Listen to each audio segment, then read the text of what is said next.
It was an absolutely free election. The people had enough of the old order dictatorship. They wanted a better life. They certainly deserved it.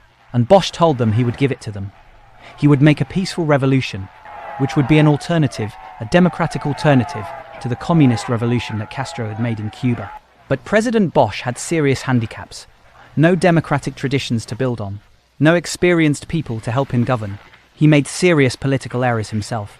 We supported him strongly, and we did everything possible to help him succeed. But despite all our efforts, he was overthrown after only 7 months in office, because his opponents finally convinced the military, falsely, that Bosch was handing the country over to the communists. We set our face against the junta that replaced him. But finally, to prevent chaos, we supported this regime, not wholeheartedly, but as the only available alternative. Often, I think, we find ourselves accepting unconstitutional and military regimes in Latin America, because there is no other political alternative. But it was an unpopular regime, and last April, Bosch's supporters led a rebellion in the military. Very quickly, however, the Bosch people went into asylum, abandoned the rebellion, and created a political vacuum. The communists filled that vacuum. With them were some of the best troops, with some of the best weapons in the Republic. And there was a very real danger that we would in a few days have another Castro in the Caribbean. So once more we sent the Marines ashore. This was 1965. But we appeared to be back where we had started, with our Marines in Santo Domingo. This time, they went for different reasons. In my opinion, given the circumstances that existed at the time, they did it, rather than Johnson had no alternative. 1965, the Dominican Republic. The United States intervened unilaterally to protect its nationals and what it considered to be its vital interests. Former Ambassador John Bartlett Martin. Revolution breaks out in the Dominican Republic.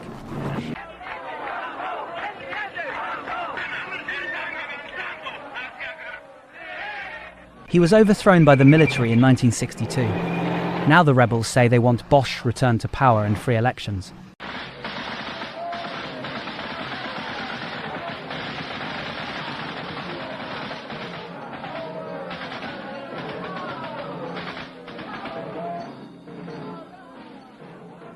The Dominican generals say that the real leaders of the revolt are communists, that it is subversion parading in the name of democracy. Ambassador Tapley Bennett agrees with the generals.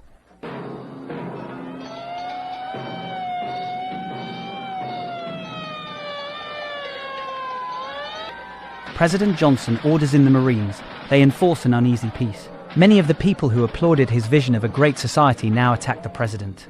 Senator Fulbright leads the critics. The United States policy in the Dominican crisis was characterized initially by over-timidity and subsequently by overreaction. We are not the aggressors in the Dominican Republic. Forces came in there and overthrew that government and became aligned with evil persons who had been trained in overthrowing governments and in seizing governments and establishing communist control. And we have resisted. As it was, the United States proclaimed its determination to stand up to communist subversion and aggression in the Western Hemisphere. During the crisis in the Dominican Republic in 1965, President Johnson said, "The American nation cannot, must not, and will not permit the establishment of another communist government in the Western Hemisphere." In an attempt to find a peaceful solution to the dispute, the Organization of American States met in Washington. The 20 nations agreed to the establishment of an inter-American military force to supervise a ceasefire in the Dominican Republic. It was an historic decision.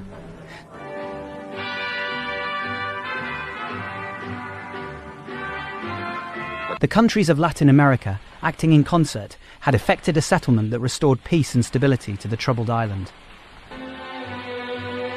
US troops are handing out the supplies at 10 points, which are changed every few days to assure an equitable distribution. Included are rice, beans, flour and powdered milk. Solace for a people torn by civil war. Within 3 months, communists and the ruling military led to the enunciation of the Johnson Doctrine. Cannot, must not, and will not permit the establishment of another communist government in the Western Hemisphere. We know that many who are now in revolt do not seek a communist tyranny. Johnson sent the Marines to protect American lives and interests. More than 20,000 American troops would eventually oversee the creation of a new provisional government. Juan Bosch lost the election in the Dominican Republic to moderate Joaquin Balaguer, ending a long crisis.